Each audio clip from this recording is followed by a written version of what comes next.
Chapter 6. Super Luckì. The perfect night. Until the bullets came. The night had already been unforgettable, but Jade and Lucki were about to step into a chapter neither of them saw coming. Chef Benjamin Finnimore rang the food bell, its chime signaling that the night's indulgences were ready. The warm glow of the fireplace flickered against the walls, casting their shadows together in an intimate dance.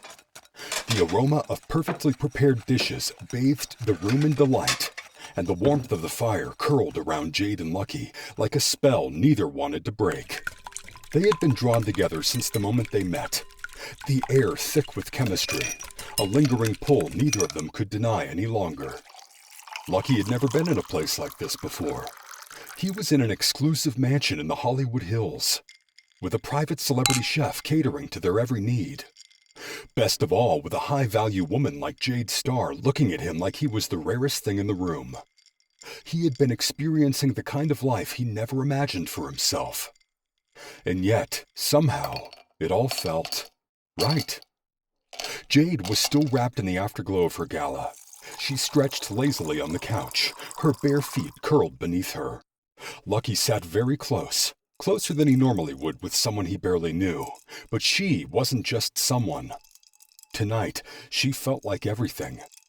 She smirked, scooping up a bite of a decadent dessert with her fingertips. "Here," Jade teased, offering the dessert to him. Lucki raised an eyebrow. "What's this?" "Open up, big boy," she said flirtatiously. Lucki grinned, leaning forward to take the bite, intentionally letting his lips graze her fingertips. Jade laughed. Their eyes met. For a moment, neither of them spoke. A slow burn of tension followed, one that made Jade's breath hitch in her throat.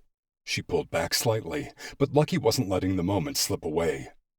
"Your turn," he murmured, nodding toward her mouth, eyes locked and low as if euphoria had taken over. He dipped a strawberry into melted dark chocolate for her. Jade leaned in, taking the strawberry between her lips, looking back at him as she bit down, the strawberry squished in her mouth. "Tasty," she said. Lucki exhaled. At that point, something magical shifted between them. It was magnetic. It was magnificent. It was inevitable. "Come closer," Lucki murmured, his voice lower, deeper. She obliged. The flirting turned hotter. Their lust turned into something more. It was love they were making, and without even touching. Lucki reached out, gently pulling her closer, his fingertips tracing the curve of her back.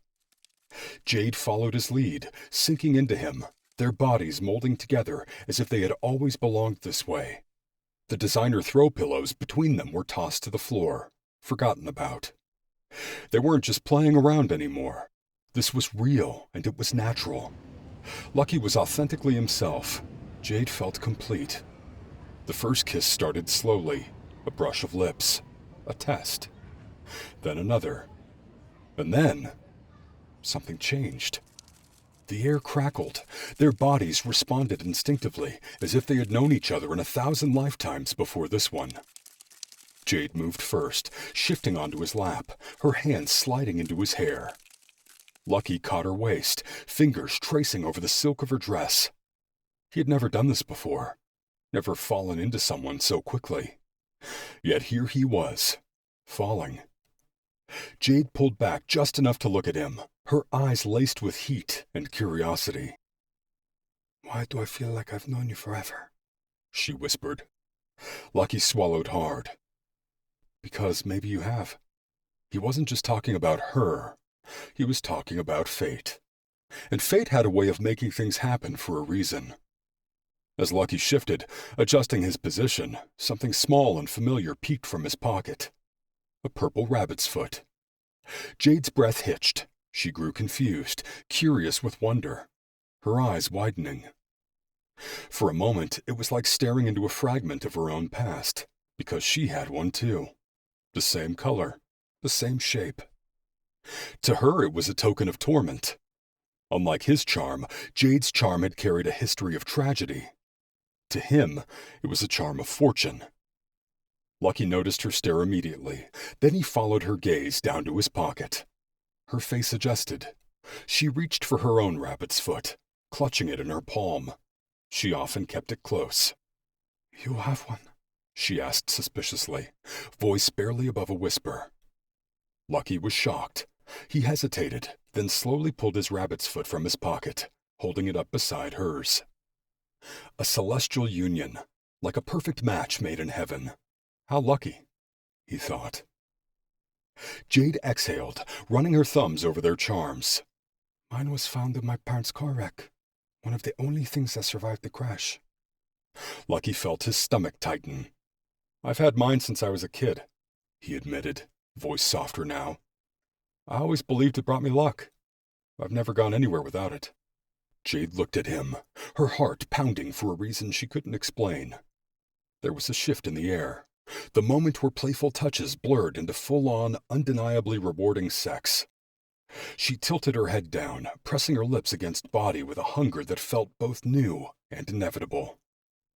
Luckì responded with equal intensity, deepening his grasp, his hands threading into her curls as if he'd been waiting for this moment his entire life. Until... a noise erupted outside her floor-to-ceiling glass-paned windows. It was loud, sharp, and it was foreign.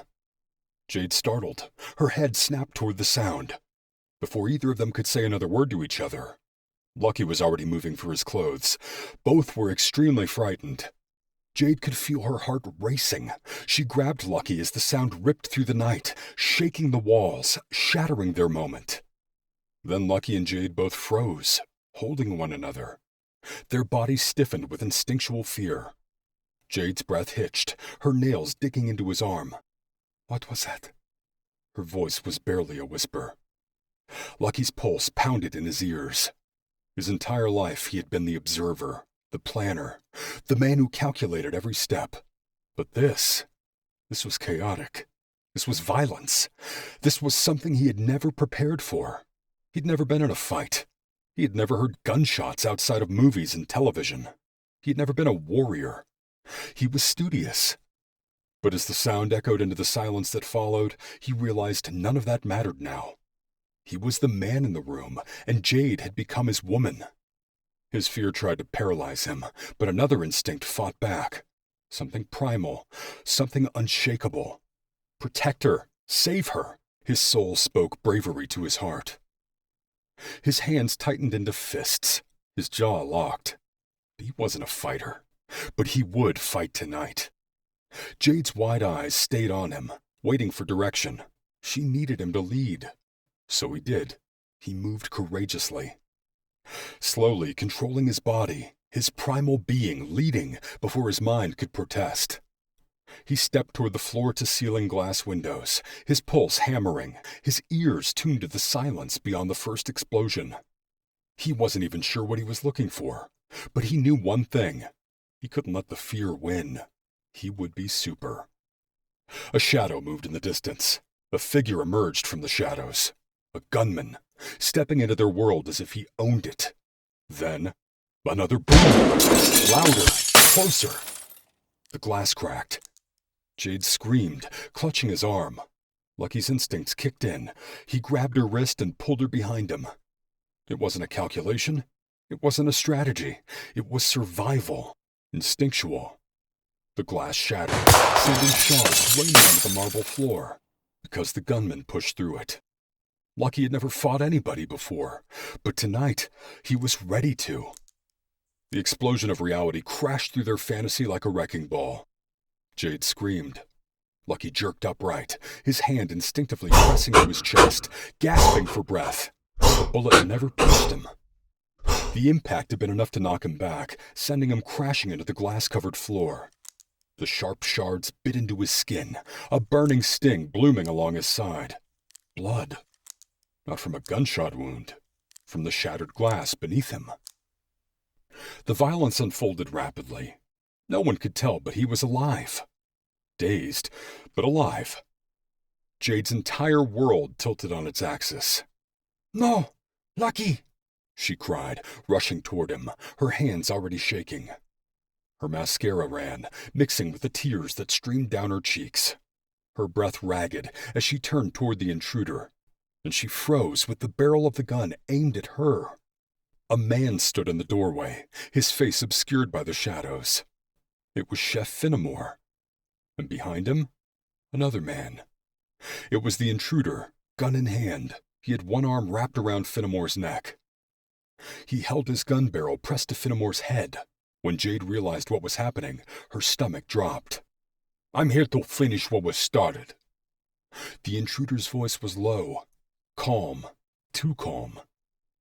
Jade could barely breathe, her body trembling with fear and adrenaline. "You need to do exactly what I say, muñeca," he continued, his voice thick with a Latin accent. "Entiendes?" Jade nodded, her mind racing. This wasn't just a robbery. This was personal. 3 years, the man sneered, stepping closer. 3 years since your parents were taken out. And now? He lifted the gun toward her. "I finished what was started." Jade's breath hitched. She barely noticed Finnimore's expression shift, the way his entire body tensed as he looked at the gunman. Then the words slipped out. 4-9? Finnimore's voice shook with recognition. Jade's gaze snapped to the chef, shock freezing her limbs. The gunman's smirk widened. "Benji." The name rolled off his tongue like venom. Jade's heart stopped. Benjamin? Who the hell was Benjamin? She thought. "I knew it was you, cabron," 4-9 sneered. "The second I saw your face, I knew. The same scrawny fool from back then. Guess you cleaned up, huh?" Jade looked between them. "You two know each other?" Finnimore hesitated, his throat tightening. "We were in jail together for a short period," he admitted, his voice low. "But I didn't do this, Jade. He's the one. 4-9. Jade's blood ran cold. 4-9 chuckled darkly. "Shut up, Benjamin." Tightening his grip on the gun, he let off a fourth shot. Pow! A slight smirk played on 4-9's lips as he pulled the trigger, at point-blank range this time, aimed directly at the back of Chef Benjamin Finnimore's head. The barrel of the gun was pressed cold against the base of his skull. The bullet spiraled from the barrel, a deadly force ripping out from the gun, unstoppable and precise. The bullet tore through Finnimore's bone and brain matter instantly. The force was so brutal, it left no room for suffering. Just silence. It splintered through his skull in a fraction of a second, sending fragments of bone and flesh outward in a sickening spray. The pressure behind the shot forced the front of Finnimore's forehead to burst open, a violent exit wound that splattered bits of gray matter and blood onto the pristine marble floor. Brain matter erupted, the bullet tearing through soft tissue like a knife sinking into overripe fruit. A violent rupture of blood and gray matter splattering against the walls in grotesque finality. His body stiffened for a moment, then crumpled forward, jerking like a marionette with its strings cut. Lifeless. He was dead before he hit the ground. Jade's wail tore through the silence, raw and unrestrained. Her body shook as she collapsed to her knees, her mind racing, grasping for an answer. Any answer that could undo what had just happened. But there was none. 4-9 stepped forward, his boots crunching against broken glass, completely unfazed by the corpse sprawled beneath him. His cold, empty gaze locked onto Jade. "The Beltran-Levy cartel ordered this hit 3 years ago," he said, his voice like poison, slow and deliberate. "But you were always on tour, always out of reach." He took another measured step toward her, the barrel of his gun still hot from its last shot. And then, his lips curled into a smirk. "Your pretty little gala made Bita news." Jade's chest tightened. "They found out I was in town," she realized. 4-9 nodded. "Timing is everything, muñeca. And tonight was the perfect night," he said sinisterly. Lucki lay stunned on the floor, his breath ragged, his vision swimming in and out of focus.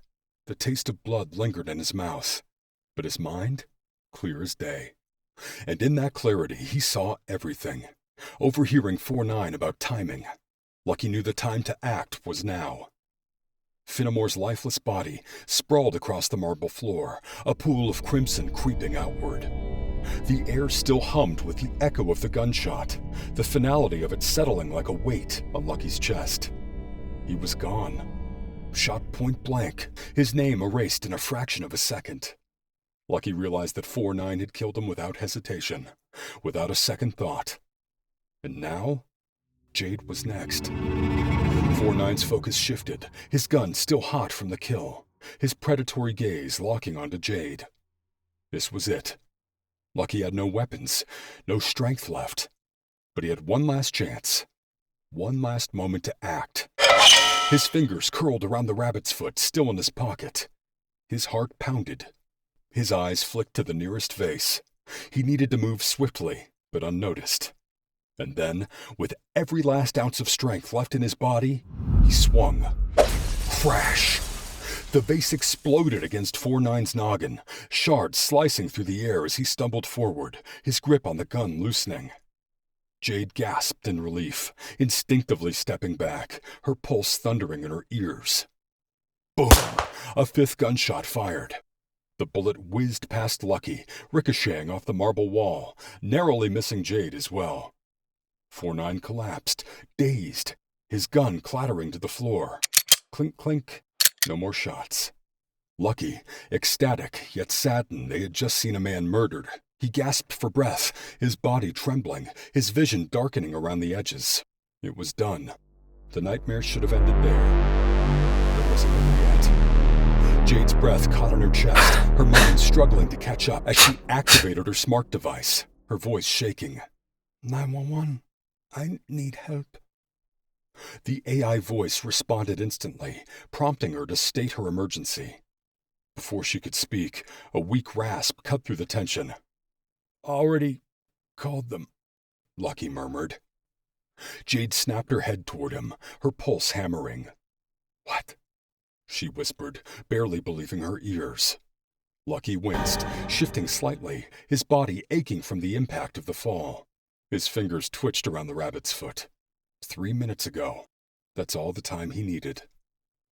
While 4-9 had been distracted, taunting Jade and Finnimore, Lucki had forced himself awake.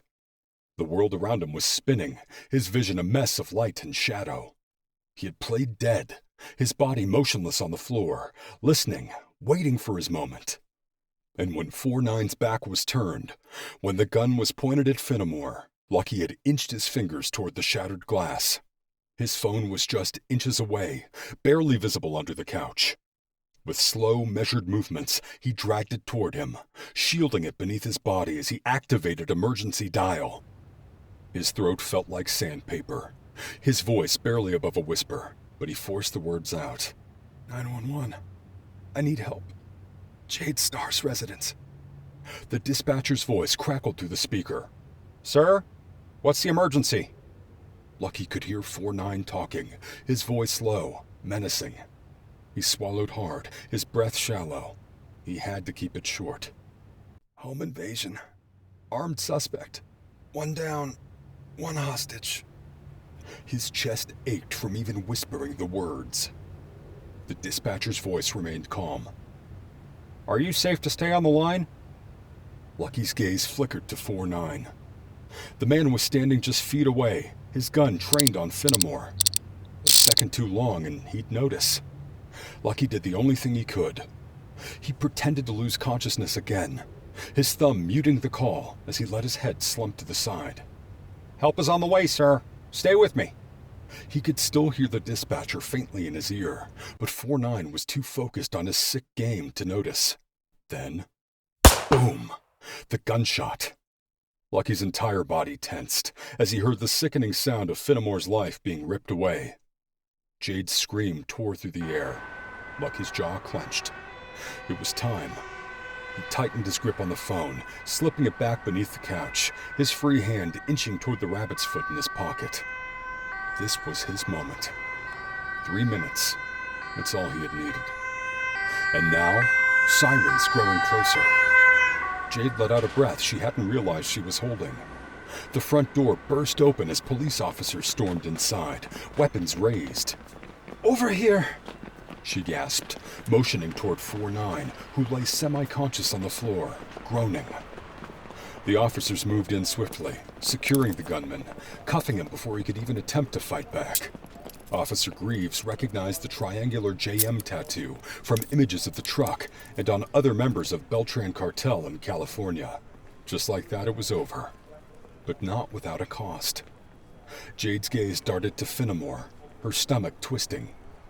He was still, his body an empty vessel of the man who had once stood beside her, cooked for her, made her laugh. She swallowed hard. This wasn't supposed to happen. This wasn't how tonight was supposed to end. She turned to Lucki, who lay bruised, shaken, but alive. She rushed to him, cupping his face, her hands trembling as she took in the cuts along his cheek, the dazed exhaustion in his eyes. "You'll save me," she whispered. Lucki smirked weakly, his fingers barely grazing the bullet-dented rabbit's foot, still clutched in his palm. "I was hoping to play dead a little longer," he muttered, wincing. "So you could come over and do a little mouth-to-mouth." Jade let out a shaky laugh, pressing her forehead against his. "You idiot." Lucki blinked, looking down at the rabbit's foot in his hand. He exhaled slowly, a smirk tugging at the corner of his lips. "Well, what do you know?" he murmured, studying the charred fur where the bullet had struck. "Guess I really am lucky." Jade wiped her tears, her breath finally steadying. She looked at him, really looked at him. The man who had come into her life out of nowhere. The man who had changed everything. The man who had just saved her life. "Super Luckì," she whispered. She leaned in, pressing her lips softly against his, tears coming down both their faces. Lucky Prince Cunningbur had won the night, and more importantly, he had won her heart. But the night wasn't over yet. As the weight of the moment settled in, Jade and Lucki placed their purple rabbit's foot keychains on the nearby table, side by side, twin tokens of fate, now forever bound by shared survival. The police moved swiftly, securing the crime scene, gathering statements. The once pristine Hollywood mansion was now filled with uniformed officers, paramedics, and flashing red and blue lights reflecting off the shattered glass. Jade sat next to Lucki on the velvet couch, both of them wrapped in shock blankets, their hands still shaking from adrenaline. "We're going to need both of you to go over everything again," one officer said, flipping open a notepad. Jade exhaled, glancing at Lucki. She could feel it in her gut. He had nothing to do with this attack. He was trustworthy. After all, he had just saved her life. As she began recounting the night, the world outside had already begun buzzing with the breaking news. Helicopters hovered above the estate. Bita news vans lined the gated entryway.